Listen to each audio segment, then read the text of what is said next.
que cada uno de estos periodos tuvo. El periodo preclásico, que fue el periodo formativo, que sentó la base de la cultura maya, el desarrollo de la agricultura y las diversas formas de manifestaciones rituales, ¿ya? Y en el periodo, empezamos a ver el periodo clásico, que es el periodo en el que mayor evidencia se ha encontrado, ¿ya? Entonces, vamos a culminar con esta temática y luego vamos a empezar la siguiente. Me dicen, por favor, si se ve la presentación. Sí se ve, licenciada. Muchas gracias. Entonces, veíamos que en el periodo clásico, la ubicación, ¿ya habíamos visto esto? Pregunto.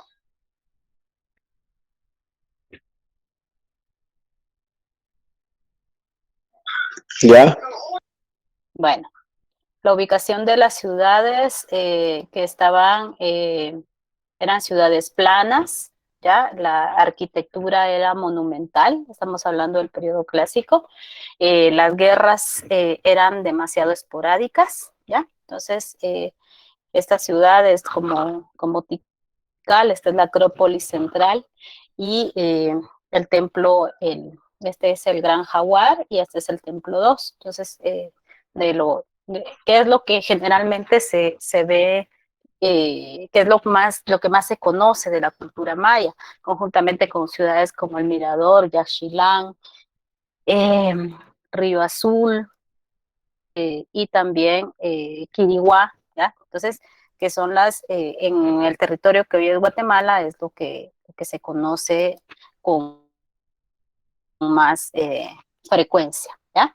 Entonces, la astronomía, sabemos que habían dos tipos de calendario, el de la cuenta, el calendario solar, que es el de uso común, eh, de los 18 meses de 20 días, más un mes de 5 días catastróficos, porque si vemos son 18 por 20, son 360, ¿ya? Entonces, este es el calendario solar, el de uso civil, y que estos calendarios no se han de utilizar, sino que se siguen utilizando, el calendario lunar, el ceremonial, que son los 13 meses de 20 días, ¿ya? Y que es el denominado de la cuenta larga, ¿ya? Entonces, cada 52 años, pues estos se juntan, ¿ya? Este es el calendario de la cuenta larga, ¿ya?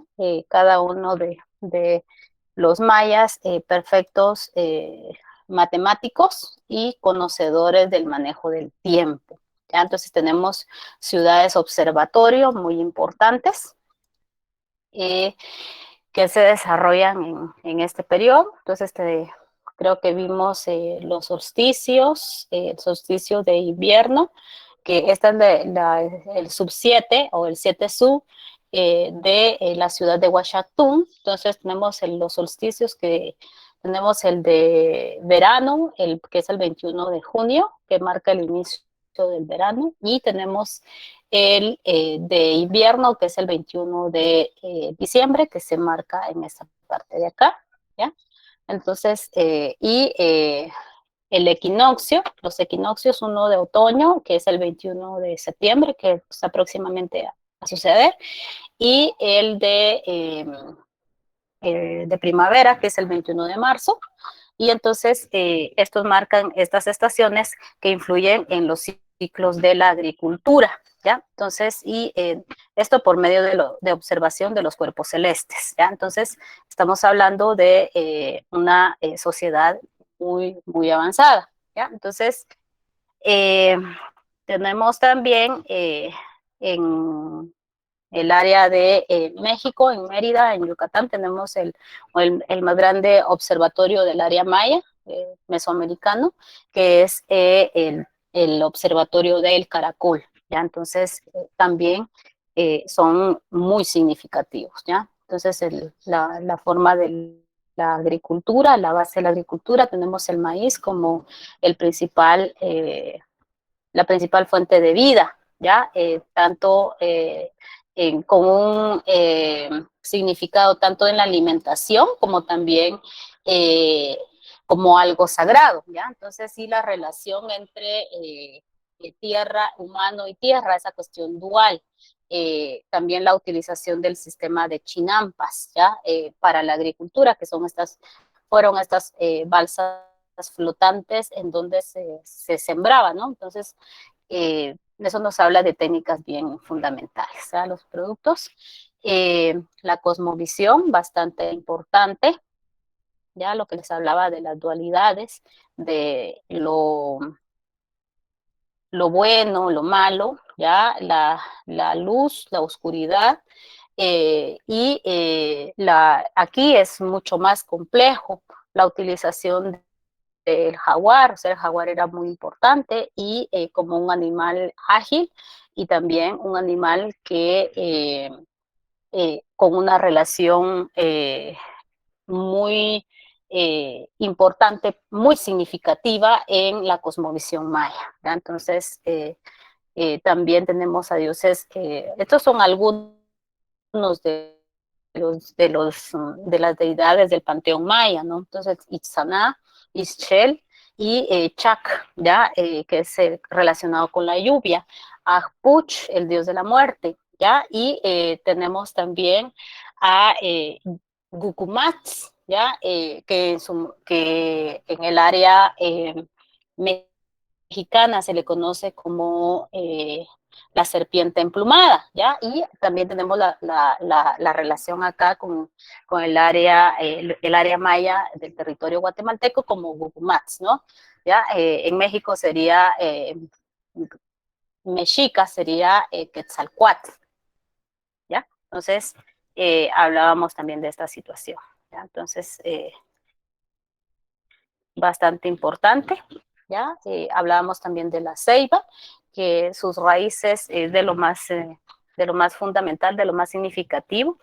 Sus raíces se funden en la parte que es un poco desconocida en el suelo, que sería como en la cosmovisión maya se divide en tres partes el mundo, ¿no? Entonces tenemos el inframundo, ¿ya?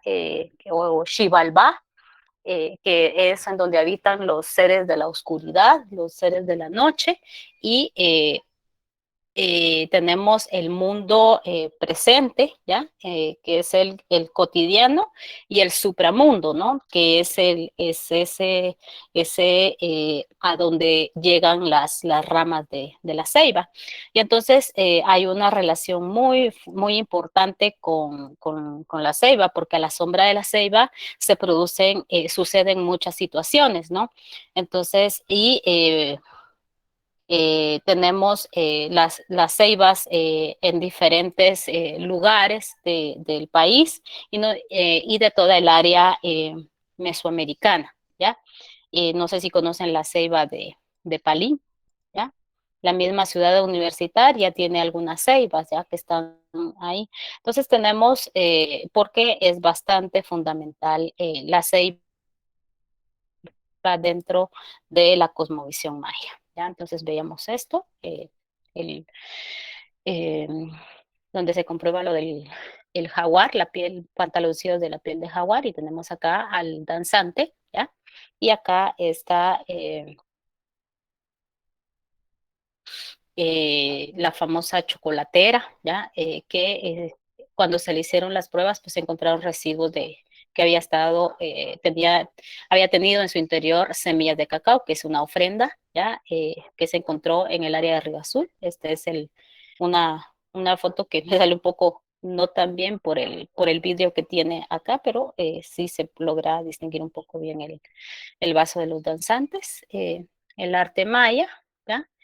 Que vemos que está relacionado con eh, las distintas evidencias que hemos encontrado, hemos ido viendo, ¿no? Tenemos escalinata, dinteles, tenemos también pintura en cerámica, en pintura mural, eh, el, el sistema de escritura ya lo vimos, y el jade, ¿ya? Con su máxima utilización, ¿ya? Este es un trono, ¿ya? Que está en el Museo de Arqueología, y tenemos aquí todo esto ya fue leído, ya esto ya fue descifrado por los epigrafistas. Este es un trono del Naranjo, ¿ya? Está en el Museo de Arqueología.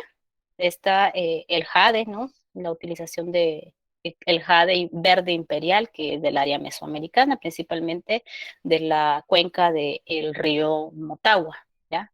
De la vega del Motagua, que es donde más se han encontrado las vetas de jade. Los dinteles,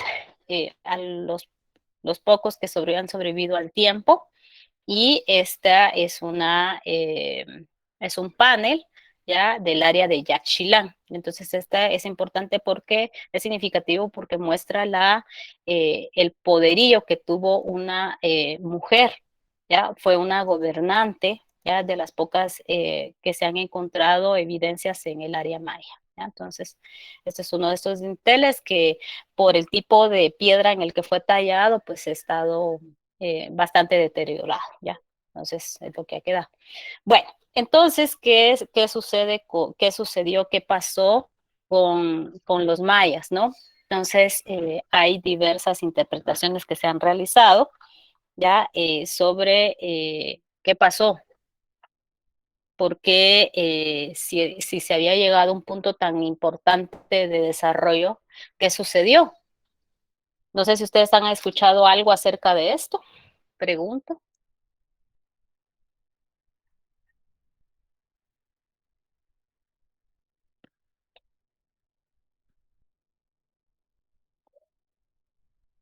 No ahorita. ¿Usted no? ¿Alguien más? No, Lick.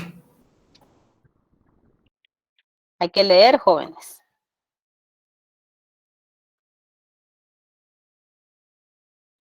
Sobre la cultura maya se han planteado diversas hipótesis, ¿no? Miren, jóvenes, tenemos que ir con nuestras lecturas. Ahorita ustedes tendrían que estar leyendo ya el capítulo 5, ¿ya? Entonces, para ir avanzando, ¿ya? Y que vayamos conversando ya con respecto a las clases, ¿ya? Entonces, hay que ir avanzando con nuestras lecturas. Entonces, sobre esto se han planteado diversas teorías. ¿Qué sucedió? Hay muchas teorías, hay algunas creencias, pero aquí vamos a basarnos un poco en las investigaciones que se han realizado con respecto al desarrollo de la cultura maya, ¿ya? De esas, ya para el periodo preclásico, para pasar del periodo preclásico, suceden diversas cosas sobre muchos acontecimientos sobre el denominado colapso. ¿Ya? A algunos le han denominado colapso, otros les llaman, a la luz de las nuevas investigaciones, le llaman que es una transformación, ¿ya? Una evolución de la organización social de la cultura maya, ¿ya? Entonces, dentro de las posibles respuestas, porque son varias situaciones que se han sumado, tenemos de que la clase dirigente era la clase sacerdotal, ¿ya? Entonces, durante el periodo clásico, el eje de la vida estaba bastante relacionado con la situación religiosa, ¿ya? Pero no era completamente solo eso, ¿ya? Sino que hay diversas ocupaciones, ¿no? Pero la clase dirigente, que era la sacerdotal, fue paulatinamente sustituida por la clase guerrera, ¿ya? Entonces, también se dio una sobreexplotación de los suelos, una sobreexplotación de los recursos naturales, y eso produce esas problemáticas, porque ya no va a ser tan fácil obtener los recursos y exigir el tributo, porque las situaciones estaban cambiando, ¿ya? Entonces, esto provoca el desgaste de los suelos y también la disminución del agua, provoca de que ya sea una tierra hostil. Entonces, uno no se queda en un espacio en donde ya no se puede vivir, sino que tiene que emigrar, ¿ya? Entonces también esto produce un abandono sistemático de las ciudades y un traslado de radio de influencia de las tierras bajas de los departamentos que hoy sería Petén, Izabal, también las ciudades como en el territorio que hoy es Honduras, en el área de Copán, ¿ya? Entonces, eso produce de que el radio de influencia de ocupación ya no sean esas tierras, sino que se trasladen a las parte de las tierras centrales y también a las tierras occidentales, ¿ya? De lo que hoy es Guatemala. ¿Qué departamentos forman hoy el occidente, jóvenes?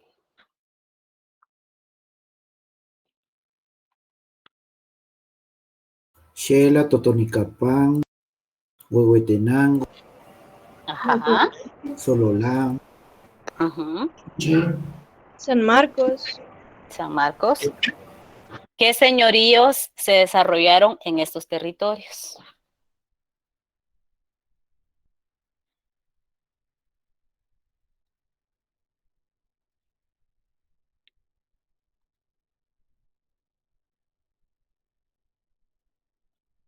¿Vieron las protestas de ayer? ¿Participaron en el paro?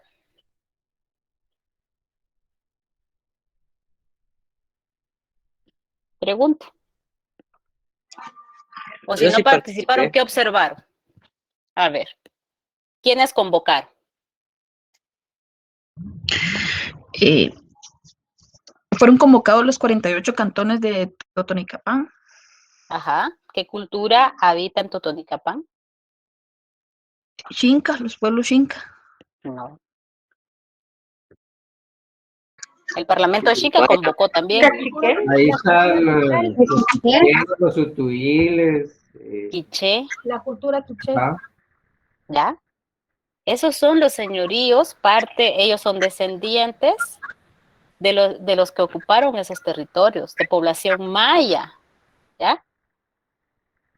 Están también Entonces los tenemos, ajá, entonces tenemos también del área de Sololá, hay un área que es Utuí y otra área que todavía que es Cachiquel,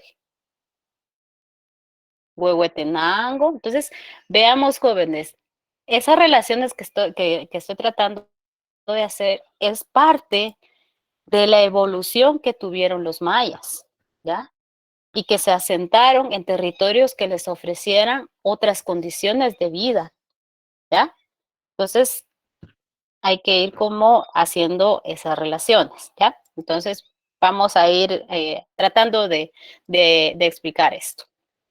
Entonces, tenemos a que se buscan nuevos territorios y lógicamente esto es migración, ¿ya?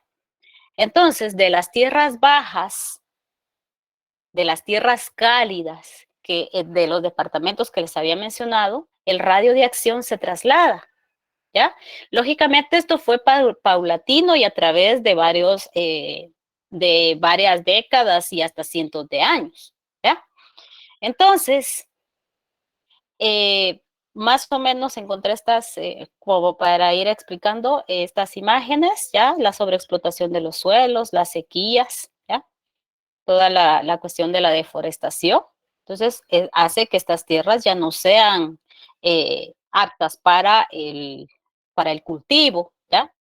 Ya aquí también se comienza a manifestar migraciones del área mexicana y entonces esto hace de que también la guerra vaya a ser más constante. Entonces se buscan otros espacios para el desarrollo.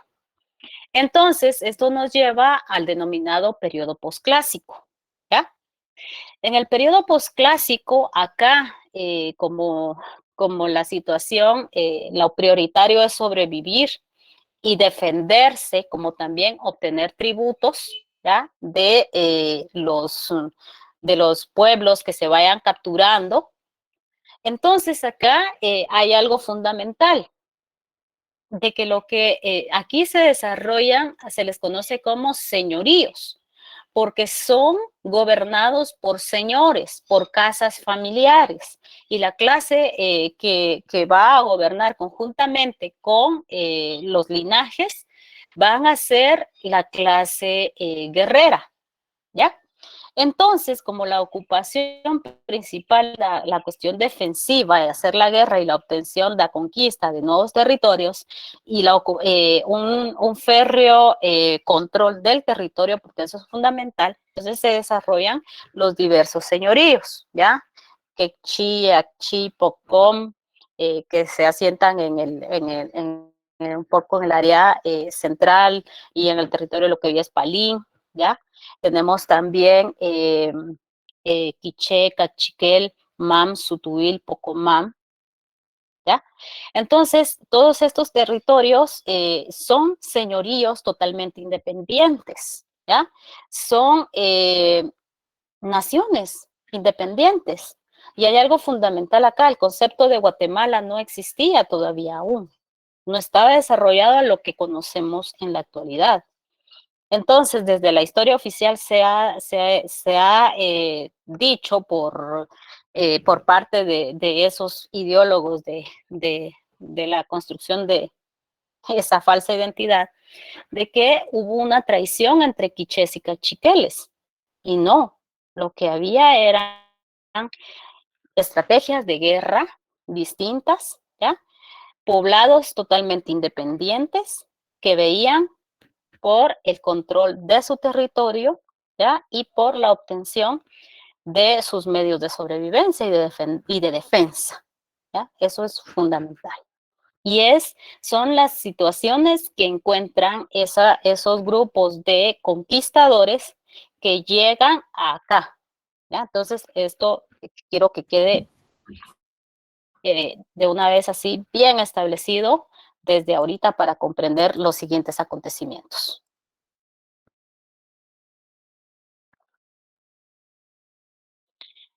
Entonces, acá el diseño ya no como son ciudades defensivas, lo principal es la defensa y atacar, hacer la guerra. La ocupación ya no va a ser tanto en el arte, ya no va a ser tan importante las manifestaciones religiosas. Sí es significativo, pero ya no va a ser el centro de la ocupación, sino que vemos que ya es un periodo muy conflictivo, ¿ya? Entonces, la arquitectura pasa a ser de esa gran monumentalidad a ser más utilitaria, ¿ya? Y esto queda muy marcado, quedó muy marcado y se buscan espacios para ubicar las ciudades que ofrezcan una defensa de tipo natural, ¿ya?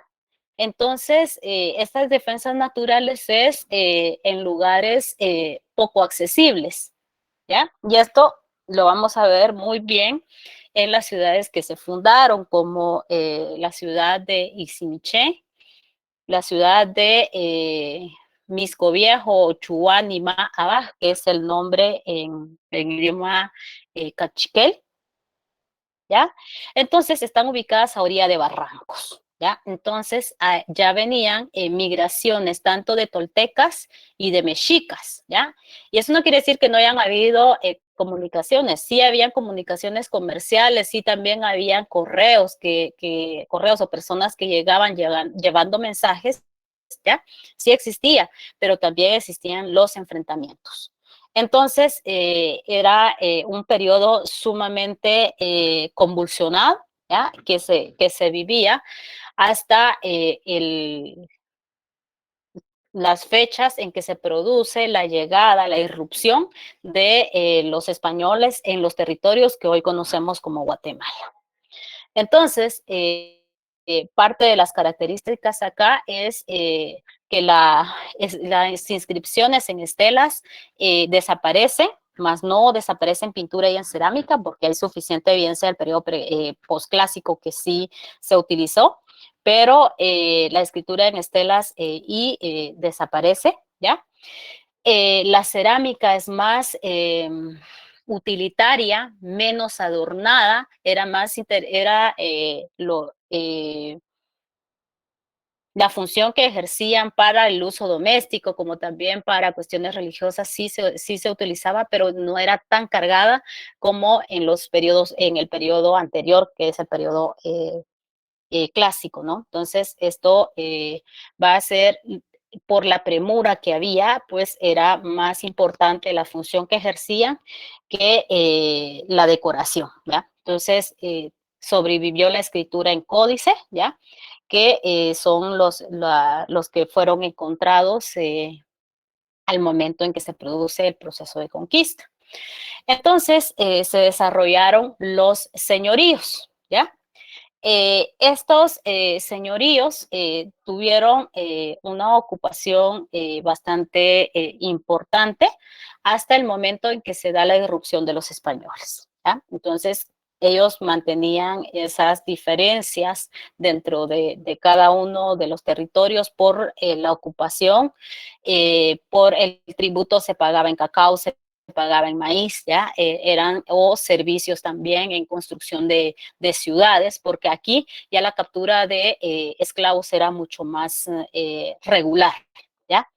Entonces, dentro de los principales tenemos quichés y cachiqueles, que eran los que ocupaban el territorio central, ¿ya? Parte del área central y gran parte del área occidental, hoy Huehuetenango, una parte del quiché, Totonicapán, Quetzaltenango, ya estas son de los territorios más férreos. Tenemos a los cachiqueles, ya tenemos sutugiles, mames, pocomames, chuj, ya. Entonces, quechí, achí, poconchí, también, xinca, ¿ya? Entonces, tenemos una diversidad y también las migraciones que ya venían muy cerca ya del territorio, lo que es el área mexicana, ¿ya? Entonces, es un periodo sumamente tenso, ¿ya? Que se dio hasta 1524, ¿ya? Entonces, esta es la ciudad de Gumarcaj, ¿ya? La denominada capital del señorío de los quichés, ¿ya? Entonces, este es un juego de pelota, que esta es una restauración que se hizo hace unos 10 años, y esta parte, muchos de los montículos, de los materiales de estos montículos fueron extraídos para la construcción de arquitectura, ya con la ocupación española, ¿ya? Entonces tenemos acá la ciudad de Cumarcaj, ¿ya?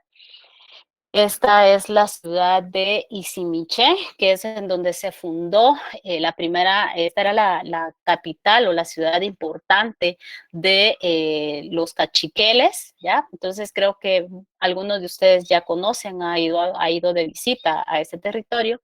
Aquí en los alrededores se fundó la primera capital también del Reino de Guatemala, ¿ya? Entonces, eso también es algo significativo, porque esta ciudad, pues bueno, no fue una capital muy fuerte al momento de la conquista, sino que fue una ciudad campamento, porque dentro de las órdenes que traían los conquistadores, era de fundar ciudades inmediatamente y levantar un acta de cabildo para establecer quiénes iban a ser los primeros habitantes, los primeros ciudadanos españoles que venían acá. Lógicamente eran los conquistadores, ¿no? Entonces, esta es una de las ciudades que más resistió también al momento de la conquista, cuando se dan cuenta de que los españoles lo que hacían eran alianzas, aprovechándose de las diferencias de cada uno de estos señoríos para su beneficio propio, ¿no? Entonces, la concepción de la guerra de cada uno de estas dos culturas que se van a ver enfrentadas acá es totalmente distinta. Esta es la ciudad, y veamos, están a orilla de barrancos, miren, rodeada de barrancos, ¿ya? Esta es Isimiché también. Y esta es la ciudad de Misco Viejo o Lechuba Nima Abaj, ¿ya? También esta es de los cachiqueles del sur. Esta es porque hay variantes entre cada uno de los grupos. Entonces, los chajomas se denominaban dentro de ellos mismos. Entonces tenemos, y si vemos, también ciudades defensivas, ¿ya? Entonces, que permitan observar al enemigo, ¿ya? Y que permita también defenderse. Entonces, son ciudades estratégicamente ubicadas, ¿ya? Entonces, esta acá es donde Cajil y Mosh se resiste por más tiempo, ¿ya? Y finalmente, pues ya los españoles lo rodean la ciudad, ven descubren el lugar en donde podían cortar las proveedurías para que sobreviviera uno de los últimos gobernantes cachiqueles, ¿no? Entonces, de los que más resistió al momento de la conquista, ¿ya? ¿Cómo sabemos esto? ¿Cómo podemos ver la otra visión? Pues tenemos ya habíamos hablado anteriormente sobre los textos indígenas, ¿ya? Eh, eh, Creo que uno de los más importantes, y creo que ustedes han leído, el Popol Vuh. ¿Qué saben ustedes del Popol Vuh?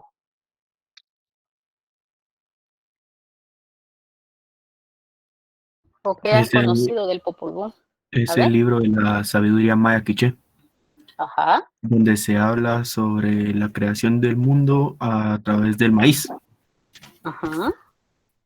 Se habla de la abuela Xmucané, que es la madre de la creación, los gemelos, Bukub Kakix, el soberbio, los hijos de Bukub Kakix, que es Cabracán y Zipagná, toda la travesía que hacen los gemelos para poder derrotar a los señores de De Xibalbá. Xibalbá. Así es, que pasan por varias pruebas. Ajá. Y de diferentes anécdotas, bueno, de diferentes pruebas que ellos pasan en la casa de los chayes y todas las cosas. Cómo es que la abuela Xmucané crea al ser humano a través del maíz, tomando maíz de Pachilca Yalá, que es el paraíso. Ajá. Y otras cositas más. Muchas gracias por darnos esa visión y, Gracias.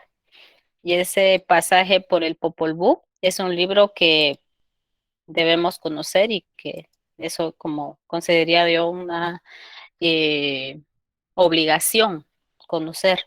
Pero bueno, si no lo han leído, los invito a leerlo. Y sí, habla sobre, es la cosmovisión maya, el origen del mundo según la población quiché. Y entonces el Popol Vuh es un texto que recoge la tradición oral que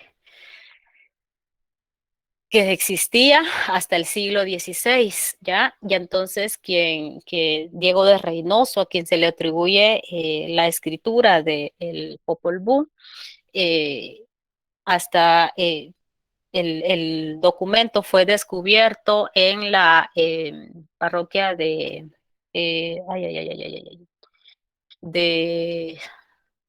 ay, perdónenme, ahorita se van, son tantos datos, pero es descubierto por Fray Francisco Jiménez, quien hace la traducción, y el texto original, pues lamentablemente, como todo acá, se pierde, ¿no? Entonces, hoy existe una copia en una de las universidades del extranjero. Entonces el Popol Vuh lo que nos narra es parte de esa cosmovisión del mundo y la vida y de la creación del hombre del hombre perfecto, ¿ya? Que es el maíz, ¿ya? Entonces sí que la abuela Xmucané estaba moliendo maíz y entonces se dan se crea finalmente el hombre perfecto, que fue el hombre de maíz, y luego ya toda la cuestión de lo que nos platicó acá el compañero. Entonces, pues esto es conocer la otra versión de la conquista. Entonces, muchos textos son probanzas, algunos son títulos de tierra, y existen diversos. De los mayores está el Popol Vuh y el Memorial de Sololá, que narra principalmente el Memorial de Sololá al momento de la conquista. ¿Ya? Y entonces, y de la forma en que comienzan a pedir los tributos, el rescate de perlas, el rescate de oro, que ellos eran lo que venían pidiendo, ¿no? Entonces, a esto se le conoce como la visión de los vencidos, o sea, conocer la otra parte, no solo una situación. Entonces, esta es una, ¿cómo se llama? Pues una campaña sistemática emprendida por los curas, por varios curas ¿cómo se llama? De los textos indígenas, muchos de los códices que fueron prácticamente desaparecidos, ¿ya? Entonces, de Guatemala, esta es una imagen que me donaron, por así decirlo, este es el que está en Alemania, ¿ya? Entonces, veamos el códice que está en Alemania, ¿ya? Entonces, este es el original y veamos cómo está custodiado, ¿no? Lamentablemente, si fuera traído a Guatemala, pues no creo que se mantuviera de esta manera. Es irónico, pero es la realidad, ¿no? Eh, eh, este es la traducción que hizo Fray Francisco Jiménez de el Popol Vuh, es el que está en la universidad, si no estoy mal, creo que está en la de Chicago, ¿ya? Entonces, Solo quería contarles de a que ver, pueden descargar en PDF un escaneo muy, muy bueno del Popol Vuh si quisieran desde la página de la biblioteca de la Universidad de Chicago. muchas gracias. Y Sí, también si se ponen a culiar, diría una mi maestra, pueden descargar otras versiones facsimilares de la Universidad Mesoamericana y la versión con notas de Sam Colop, que la de Sam Colop es la más, bueno, para mí, a mi parecer es la más bonita. la más hermosa porque es una, Sí, es una belleza por completo. Y ahorita me atreví es muy poética. a tratar de leerla en la versión en quiché, aunque no sé quiché, se logra disfrutar mucho mejor la rítmica y lo demás que pensó Colop con Acabal. Mm, Dos referentes de las letras guatemaltecas. Entonces, muchas gracias por el dato. Si tuviera, ¿cómo se llama? El link de la Universidad de Chicago, se lo agradeceríamos. Lo puede dejar en el Classroom, Ok, por favor. creo que mejor les voy a dejar el enlace a mi Drive. Muchas gracias. Ahí Muy pueden amable. descargar todos. Muy amable. Entonces, tenemos acá también, pues, parte de lo que les decía, ¿no? Que es una escritura ideográfica, ¿ya? Entonces, esta es la versión más conocida del Memorial de Sololá, ¿ya? Entonces, vale, si los quisieran comprar, no es muy cara, vale 80 quetzales y es una muy buena inversión. Bueno, ¿cuál era la diferencia cómo más o menos se organizaba? Los quichés, que eran el que dominaban gran parte del altiplano central, estaban sometiendo a los cachiqueles para la obtención del tributo y por las disputas sobre el territorio. Se dividían en tres ramas fundamentales, ¿ya? Aquí ¿cómo se llama? Que son los Tanul, los Ilocab, ¿ya? Entonces, dentro de los más significativos, ¿ya? Entonces, la unidad básica de organización, pues bueno, como toda sociedad, la familia, ¿no? Y principalmente en este caso, el señor, que es el jefe guerrero, ¿no? Que es el fundamental. Entonces, pues bueno, autoridades indígenas, autoridades mayas, que todavía, que hoy en día creo que tienen más legitimidad que las otras que son electas, ¿no? Y que pues ahí se los dejo a ustedes y vemos a la luz de los acontecimientos de ahora, ¿no? Y pues como vemos el maya actual, sea, no se quedaron en el periodo preclásico, ya no se quedaron en el clásico y en el, estamos ni en el posclásico.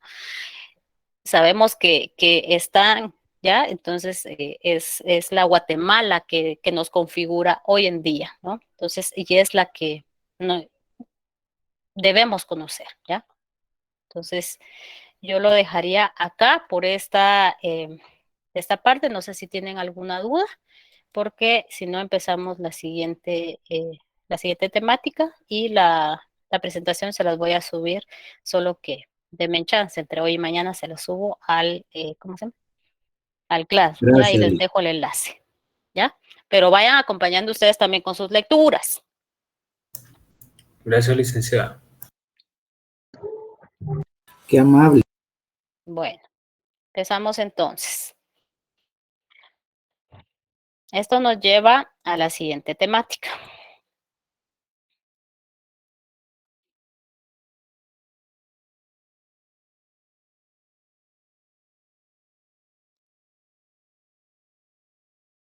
¿Se ve? Sí, licenciada. Bueno, vamos a ver el proceso de descubrimiento, conquista y colonización. Perdón, licenciada, no puedo poner mensajes en el chat. Permítame, ahorita le doy acceso. Gracias. Ahí está. ¿Me dice si ya puede? Ya está, gracias. Muy bien. Copien ese dato, por favor. Bueno, ¿qué sabemos de esto, jóvenes? Yo sé que saben algo.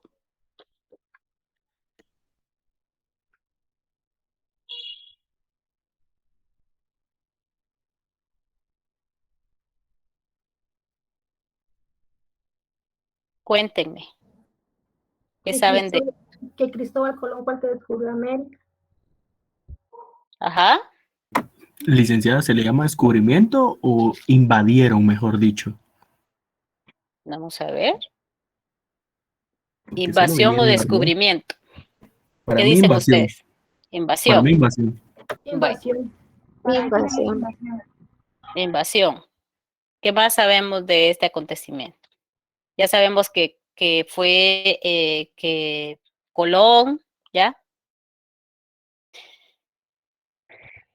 ¿Qué buscaba Colón? ¿O qué quería? Descubrir unas nuevas vías para las Indias. Ajá. ¿Y qué había en Comercializar. las Indias?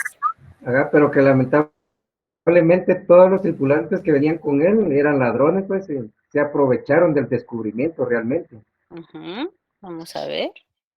Vamos a ir viendo. Aunque eso no es tan cierto todo eso, pero sí hay algo de verdad en esto. ¿Qué más sabemos? Descubrimiento, ustedes cuestionan si fue descubrimiento o invasión, Colón, que buscaba las Indias, ¿ya? Pasemos a esta.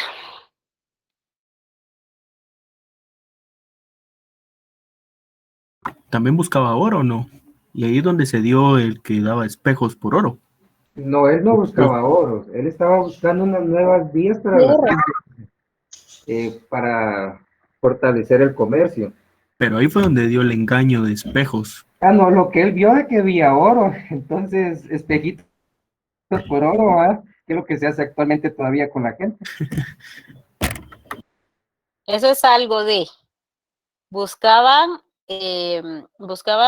rutas comerciales, ¿ya? Es un mundo, a esta época, miren pues, a esta época de Colón, a la primera etapa del siglo, la última del siglo XV y la primera etapa del siglo XVI, se le conoce como la etapa de los grandes descubrimientos, ¿ya? Descubrimientos, sí hubo descubrimiento, pero para los europeos, ¿no? Porque el mundo que ellos conocían hasta ese momento, ¿cuál era? O sea, cómo concebían, cuáles eran las teorías de cómo era el mundo para el siglo XV, que era Plana. plano, ¿ya? Bueno, vamos a caracterizar un poco esto. Era lo que ellos, cuál era el mundo conocido para los europeos para ese momento. O sea, ya vimos cómo estaba América, ¿ya? Vimos de esos conocimientos, todo, o sea, América estaba, no era vacía, ¿ya? Tenía su población, que yo sé que en historia a nosotros como nos forman y nos dicen aquí no valen los hubiera, la historia es la historia, lo que sucedió es lo que sucedió, no podemos cambiar nada, pero eso no impide a que uno hipotetice, ya, eso ya no es como historiadora, sino que ya es como humano, que hipotetice que hubiese sucedido en ese territorio si no llegan los españoles, ¿no? Entonces, estas culturas, ya, si hubiesen seguido su desarrollo, ya, pero eso no se lo digo como historiadora, sino que se lo digo como un ser humano, ¿no?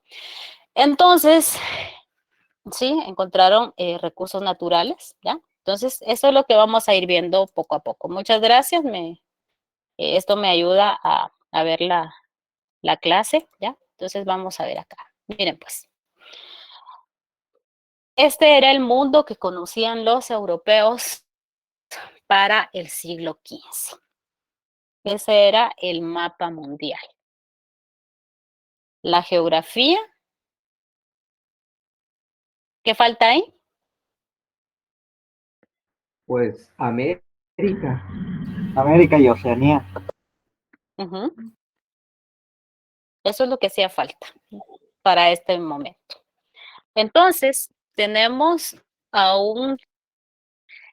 a ese viejo continente, ¿ya? Que concebía el mundo. Vamos a ver, aquí les tengo. Estas eran las teorías. Que aunque nos parezca absurdo, era la manera en que se conocía más o menos, ¿ya? Y lo que se imaginaba que era el mundo para el siglo XV. Entonces, volvamos a esto. Era lo que había. Vamos a comprender el territorio que descubrió, o sea, que hizo, o sea, que sucedió lo que sucedió, ¿ya? Que para ellos sí fue descubrimiento y para nosotros fue un saqueo, ¿ya? Un encontronazo, como llamaba Eduardo Galeano, ¿ya?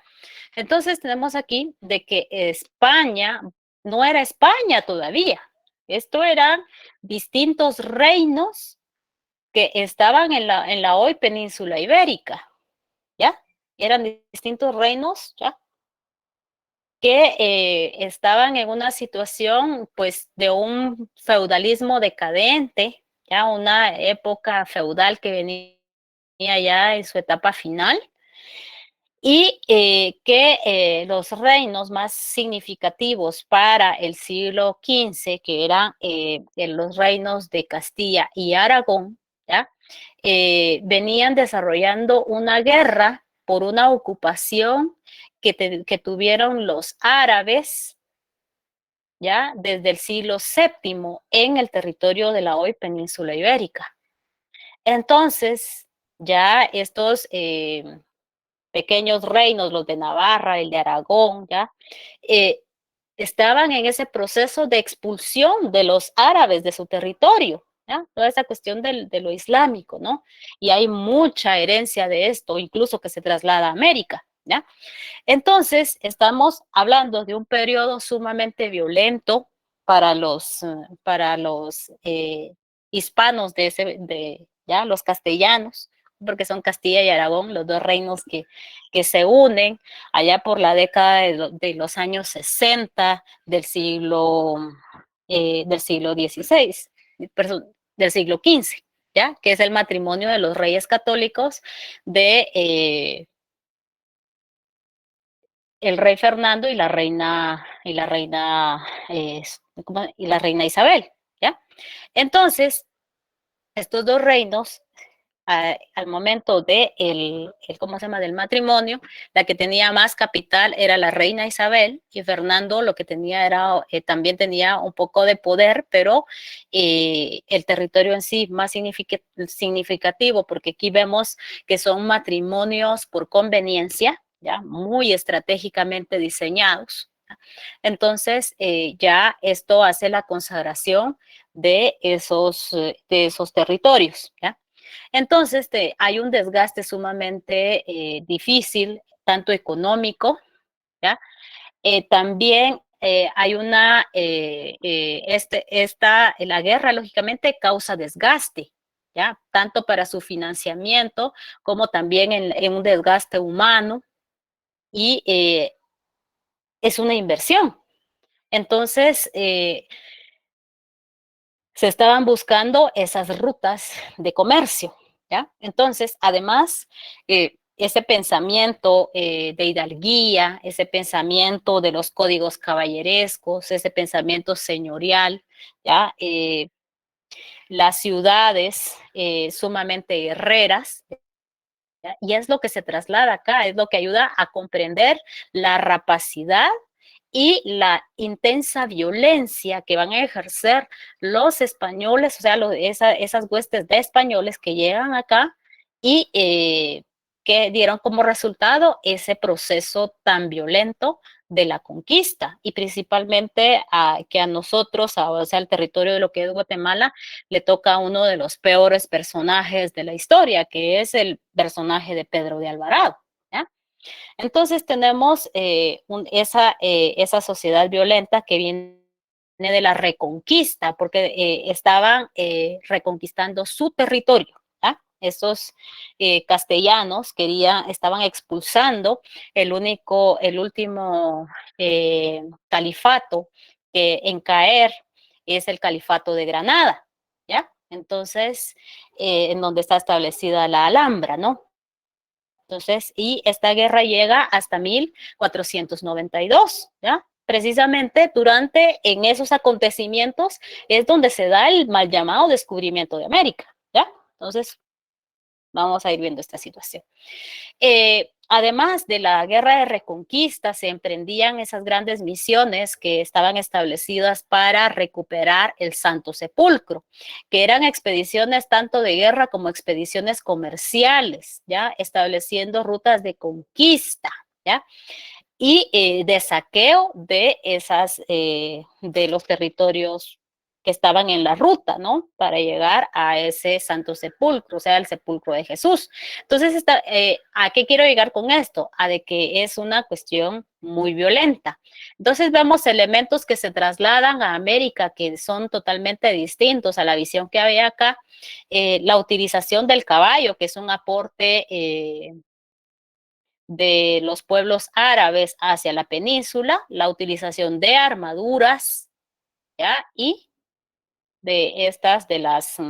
¿cómo se llama? De las espadas, y también de armas de fuego. Entonces estamos viendo de que es una situación muy compleja, ¿ya? Una concepción de una guerra bien rapaz, ¿ya? Entonces ellos están acostumbrados, este es el modus vivendi, ¿ya? Entonces tenemos estos eran ¿cómo se llama? Los reinos, y este era el territorio que se une al momento del el matrimonio de los reyes católicos, y son los que dan la aprobación para ese proyecto que se establece con Cristóbal Colón, ¿ya? Porque vamos a ver qué es lo que Colón ofrecía hacia la corona, ¿ya? Entonces, 1469 es el matrimonio, y esto dio origen al futuro Estado español, que se consolida muy después, ¿ya? El proceso que es la España, que tuvo controlado al territorio americano hasta, en el caso de Guatemala, 1821, pero aproximadamente hasta 1810, cuando se comienza a dar todo el proceso de las Cortes de Cádiz y ya empiezan los movimientos independentistas, ¿ya? Entonces, pero esto lo vamos a ir analizando. La cuestión de lo caballeresco con el establecimiento, bueno, hay muchos códigos que sirven para comprender ese pensamiento medieval que todavía pervivía en España para el siglo XVI, ¿ya? Entonces, tenemos acá el famoso mayorazgo, ¿ya? ¿Qué es lo que establecía el mayorazgo? Algo muy fundamental acá en el siglo XV y siglo XVI es la época del mercantilismo, ¿ya? A nivel general. Y el mercantilismo establece que las riquezas de una persona, o sea, el capital, se establece mediante las posesiones de tierras, como también la posesión de metales, principalmente el oro y la plata. Eso es fundamental. Entonces, esto combinada con la visión de la cuestión medieval de establecer los linajes, ¿ya? De que el hijo mayor debía heredar las propiedades, los bienes de un matrimonio, ¿ya? Los demás, los descendientes, ¿qué creen ustedes qué pasaba si habían hijos que nacían después de este mayor? ¿Qué pasaba con ellos? ¿Y qué pasaba si eran mujeres? No tenían derecho a la herencia. No tenían derecho a la herencia en un primer lugar. Tenían el nombre, tenían el apellido, pero no tenían ni tierras, ni tenían tampoco oro, metales que establecieran esa hidalguía. Entonces, esto también explica que dentro de la gente que venía tanto con Colón y algunos con Alvarado, ya cuando no solo Alvarado, porque la conquista de Guatemala es una continuación de la conquista de México. Entonces, dentro de esta gente venían también algunos hidalgos, ¿ya? Y algunos científicos también. De que se colaron algunos presos, ¿ya? También es cierto. Pero no es totalmente cierto que solo venían ladrones, ¿ya? Entonces, y esto es a la luz de las investigaciones, ¿ya? Entonces, que se han venido, ¿cómo se llama? Se han venido realizando. Entonces, acá, esta cuestión de establecer los mayorazgos también se trasladan aquí al denominado Reino de Guatemala, porque la familia Rivillaga, de lo poco que conozco, y también los Aycinena, establecieron mayorazgos acá en Guatemala, ¿ya? Este señor, el conde de Aycinena, es uno de los que complotan para el proceso de conquista, ¿ya? Y él compra el título de nobleza, ¿ya? Entonces, vemos eso. Entonces, estas personas que ya no tenían el acceso a las tierras y a las propiedades del papá, o sea, aquí el mayorazgo era el hijo varón que heredaba estos patrimonios que no se podían desintegrar porque ese era el objetivo de fundar los mayorazgos. Entonces, los otros eran, se les conocía como hijos dalgos o segundones, ¿ya? Entonces, era la denominación que se tenían. Entonces, vamos a ver cómo incide esto en el proceso de conquista, ¿ya? Entonces, ese pensamiento señorial, caballeras, se estableció y llega incluso acá, como les decía. Entonces, cuando Colón aparece en el escenario, Colón es un navegante, ¿ya? Colón es un personaje muy, ¿cómo se llama? Bastante complejo, ¿ya? Porque a mí no me interesa con quién se casó, que doña Susana Fontana Rosa, etcétera, etcétera, eso no me interesa. A mí nos interesa para comprender acá los acontecimientos que están relacionados con América. Colón es de origen genovés, ¿ya? Entonces, en Génova, Sevilla, ya el área de Cataluña, hoy Barcelona, ¿no? Estos son territorios que están ubicados a las orillas del mar, ¿ya? Entonces, Colón era muy hábil estudiante de los diarios de navegación de Marco Polo, que valga la redundancia, marcó mucho la formación de Colón como navegante. Entonces, como navegante tenía que tener muchos conocimientos, tanto del mar como también de la brújula, utilización de instrumentos, ¿ya? Que van a ser claves para echar abajo esta teoría, porque lo que se conocía del mundo era, habían diferentes puntos de vista. Recordémonos que en la época, en la Edad Media, el conocimiento clásico pasó a ser enclaustrado. Entonces, las interpretaciones que se tenían del mundo eran totalmente contrarias a las científicas, ¿no? Entonces, las personas que se atrevieron a pensar de manera distinta, ¿cómo paraban? ¿Se recuerdan ustedes? Galileo, Copérnico, ¿qué sucedió con ellos? La Santa Inquisición los detuvo. Exactamente. ¿Ya? Entonces las personas, los que aquí había una cuestión dogmática. Quien empezara diferente era llevado o a la hoguera, a la dama de hierro, o al potro, etcétera, etcétera, que eran las formas de, o a la horca, ¿no? Entonces, aquí tenemos una ilustración de Marco Polo. Entonces, Marco Polo era un navegante de origen portugués, que fue uno de los primeros en bordear las costas africanas, ¿ya?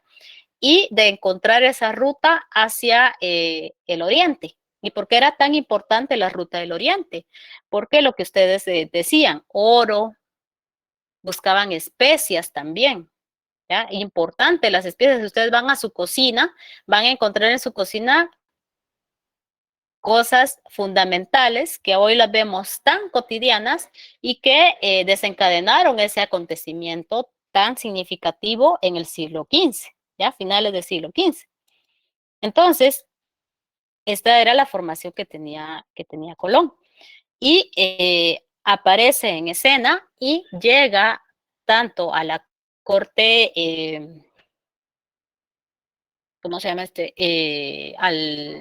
a Portugal, ante el rey de Portugal, ofreciendo su proyecto de viaje, ¿ya?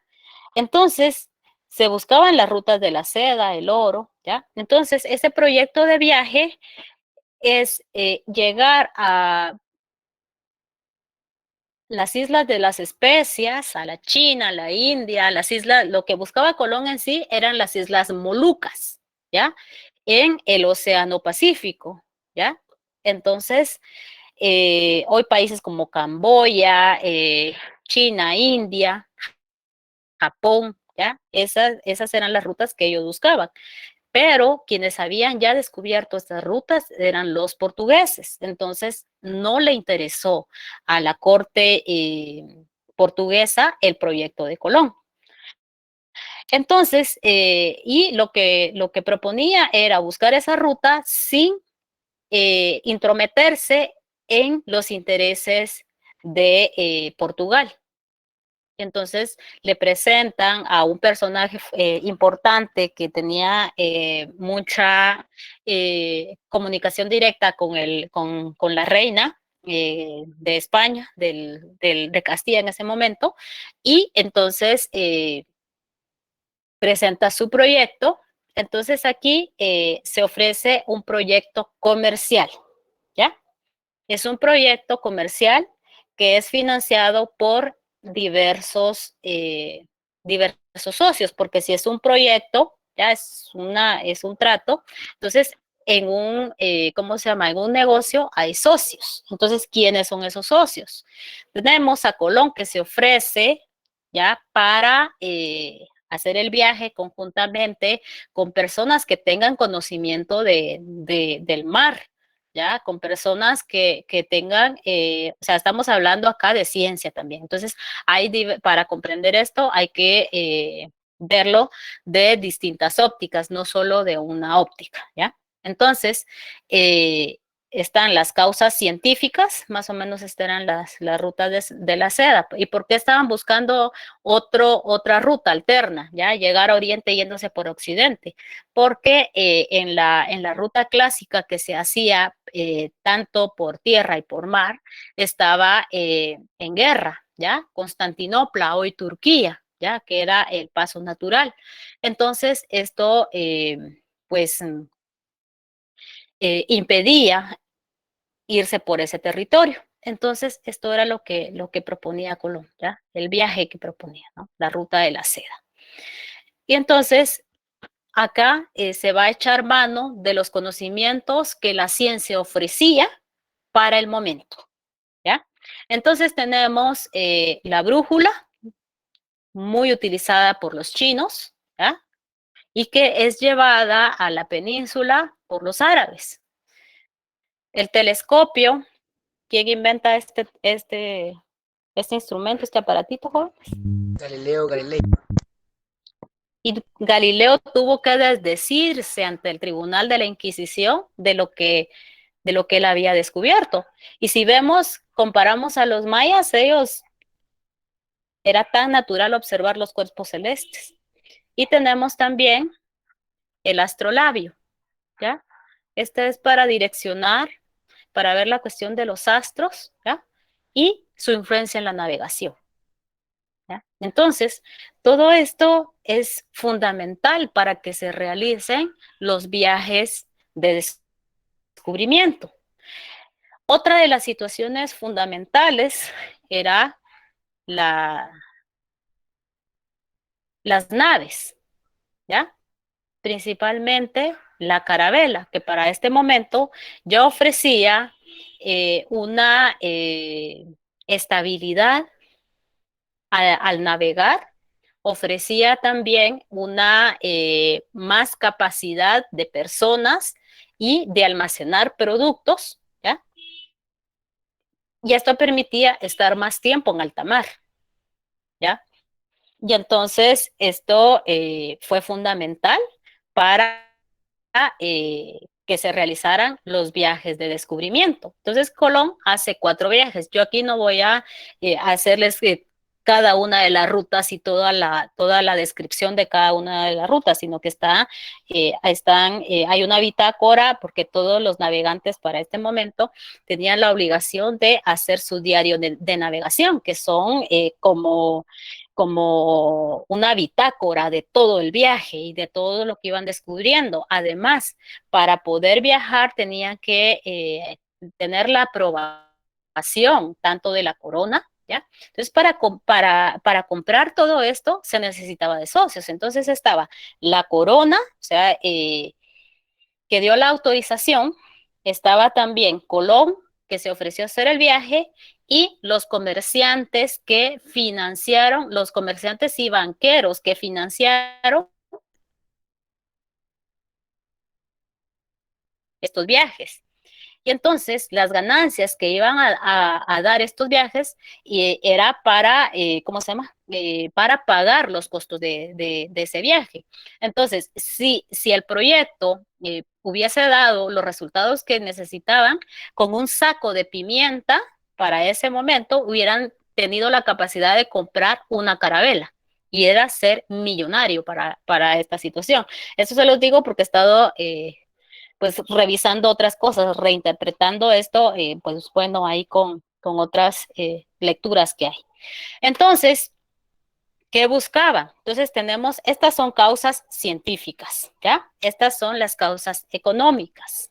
Entonces, buscaban las rutas de las especias, principalmente las Islas Molucas, que eran las mayores productoras para ese momento de especias, ¿ya? Y entonces ustedes pueden decir, pero ¿qué tan importante eran las especias? Pues fundamentalmente estas las consumía la élite de esos momentos. Y recordémonos que las especias dan tanto sabor y sirven de preservantes naturales, ¿ya? Y estamos hablando de una etapa de mucha experimentación, ¿no? Entonces, estas eran las rutas estos eran los lugares a donde Colón ofrece llegar, ¿ya? Y entonces, esto causaba grandes ganancias para los europeos porque habían demasiados intermediarios, ¿ya? Para estas negociaciones. Entonces, Colón lo que ofrecía era llegar directamente y comprarle a los proveedores, por así decirlo, ¿no? El mercantilismo, el oro, los perfumes, las sedas, esto fue también otra de las motivaciones. Hay muchas motivaciones de esos denominados viajes, de esos viajes, ¿ya? Y sabemos de que Colón muere creyendo que había llegado a las Islas Molucas, porque como solamente conoció un área de tierra firme y a donde había llegado principalmente eran pequeñas islas de las Antillas, ¿ya? Entonces ahí la situación de esa confusión. Entonces, hablamos de un aventurero, de además de ser comerciante, era también un científico, del Renacimiento totalmente, y entonces por eso es de que se autorizan esos viajes, ¿ya? Porque también estos viajes significan la expansión de del reino de Castilla, ¿ya? Y también dentro de estas los viajes venía un escribano nombrado, y así era el título, ¿no? Un escribano de la corona que registraba los acontecimientos, ¿ya? Para que no se conocieran solo de boca de Colón, sino que del real escribano, ¿ya? Y ya los gourmetes, que eran los otros pasajeros, ¿ya? Que también eran conocedores del mar. Entonces estamos hablando de gente que tenía cierta experiencia, ¿no? Y entonces se firman los primeros contratos. Ojo, el nacimiento del derecho indiano. Estos contratos son las capitulaciones de Santa Fe, ¿ya? Toda persona que para ese momento quería viajar a América, tenía que capitular, todos, ¿ya? Entonces, aquí tenemos el primer contrato, que son esas denominadas capitulaciones de Santa Fe, ¿ya? Que son las que legalizan esos viajes, ¿ya? En un primer lugar, en un primer momento se mantuvo hasta 1496, se mantuvo el monopolio. Únicamente era Colón quien podía viajar a este territorio, ¿ya? Como único socio. Entonces, en las capitulaciones se establecieron cuáles eran las obligaciones tanto de las partes, ¿no? En este caso serían las obligaciones de Colón y qué beneficios sí estaba obteniendo, ¿ya? Entonces, los viajes, de esos viajes de descubrimiento. Entonces, hay diversos motivos, las causas científicas, las causas económicas y también la cuestión religiosa, porque era la expansión tanto del reino como también de cristianizar a los territorios a donde llegaran, ¿no? Entonces, vienen los primeros, vienen estos primeros curas, ¿ya? No es la iglesia totalmente como tal la que llega, sino que es una cuestión itinerante, pero llega conjuntamente con ellos, ¿ya? Entonces, el descubrimiento es como que hay que irlo viendo desde otra perspectiva acá. Entonces, llegan esos primeros contactos, pues bueno, sale de la península en agosto de 1492, y llega a las Antillas porque Colón fue hasta en el cuarto viaje que tocó tierra firme, ¿ya? Porque fueron posteriormente Vasco Núñez de Balboa, ya luego Américo Vespucio, los que ya se autorizan para que comiencen a explorar, ¿ya? Estos territorios, y confirme finalmente Américo Vespucio que Colón no había llegado no había llegado a las Islas de las Especies como había ofrecido, sino que había llegado a un territorio totalmente desconocido para los europeos en ese momento, ¿no? Entonces, las capitulaciones de Santa Fe, pero eso lo vamos a ver en la próxima clase. No sé si tienen alguna duda hasta el momento. Sí, no los enrede más. Licenciada, perdón. Entonces, Colón hizo 4 viajes, no solo uno. Sí. O sea, fue, regresó, regresó y así 4 veces hasta que dio con tierra. Es en el cuarto viaje donde llega a Centroamérica.